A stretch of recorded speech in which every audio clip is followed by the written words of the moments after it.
Right, so no guys, I think na solusyonan ko na yung issue sa ating or final fix ko na to sa ating Ausec S60ER. Okay, hindi TR no, ER, and yung ating sa Alston A7 Pro. Ang issue nito is garalgal yung mic. Ngayon nagawa ko na ng solusyon. Kinagandahan pa nito no, yung microphone natin nandito na talaga sa mismo harapan. Ibig sabihin, nakafocus na yung sound niya sa bibig natin, and then hindi na siya ganun kalakas maka-pick up ng mga wind noise or ingay sa labas ng helmet. So kita niyo maraming wire dyan. Gagawa ko ng video to, pero yung sample ilalagay ko sa video, panoorin niyo na lang. And yes, kung gumagamit ka ng Ausec S60ER o Alston A7 Pro na garalgal, ito na yung magiging fix sa ating issue. So, subscribe na lang guys, and wait nyo na lang aking update and tutorial. So, hello mic test, 1, 2, 3, 4, 5. 1, 2, 3, 4, 5. Ito yung ating sound test para sa ating microphone na bagong modified. Ito naman ay adapter na merang potentiometer. So, hindi na natin hihinaan sa potentiometer kasi it's already weakened the signal of this microphone. So as we are talking right now, it is already installed, so we are now testing the sound. 1, 2, 3, 4, 5. 1, 2, 3, 4, 5. Hello mic test. 1, 2, 3, 4, 5. Alright, no, testing natin tong ating modified na microphone na merong potentiometer na nilagyan natin. Applicable ito sa mga Ausec S60ER at Alston A7. So, close visor tayo. Mabilis na, sound test lang tayo. And then, let's go. Tignan natin yung respond ng microphone na merong potentiometer. Kung pipick up ba niya yung mga wind noise, and then yung mga ibang sasakyan. And then yung normal sound ng microphone kapag mabilis yung takbo or nasa normal speed lang. Testing natin.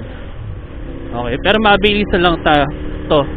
So magsasalita lang ako ng tuloy-tuloy para matansyan nyo kung okay ba. Yung boses ko medyo mas malakas compare sa paanong mas normal ako nagsasalita, no?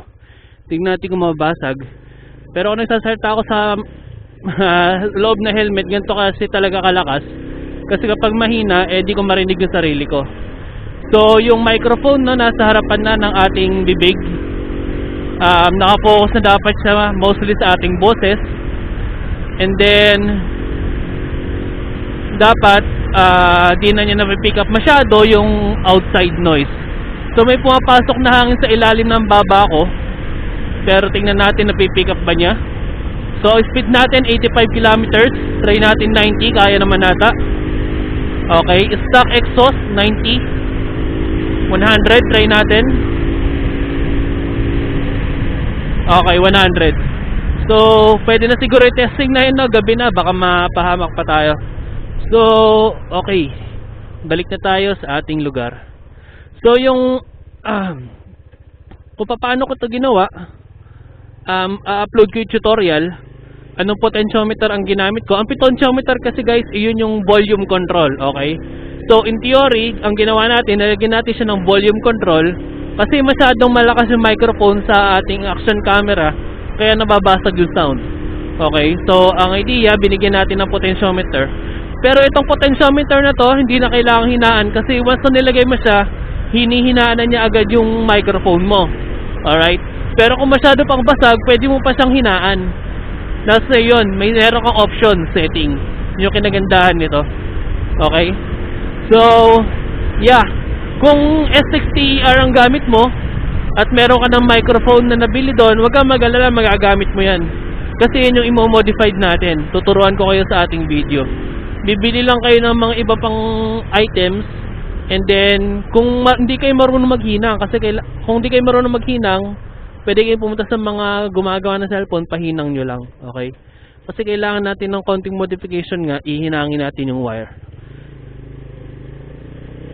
So yun, sana okay yung sample natin. Kapag okay to, upload ko. At once kung na-upload ko ito, ibig sabihin effective siya. So, wait nyo na lang yung detailed explanation ko at tutorial para dito. Kaya, hintay lang kayo guys. So, consider subscribing, no? At baka meron pa tayong mga ibang tricks na gagawin sa ating mga action camera na budget friendly. Sunod natin dyan yung wide camera or wide lens. So, hanggang dyan na lang muna yung video natin. See you guys on my next content.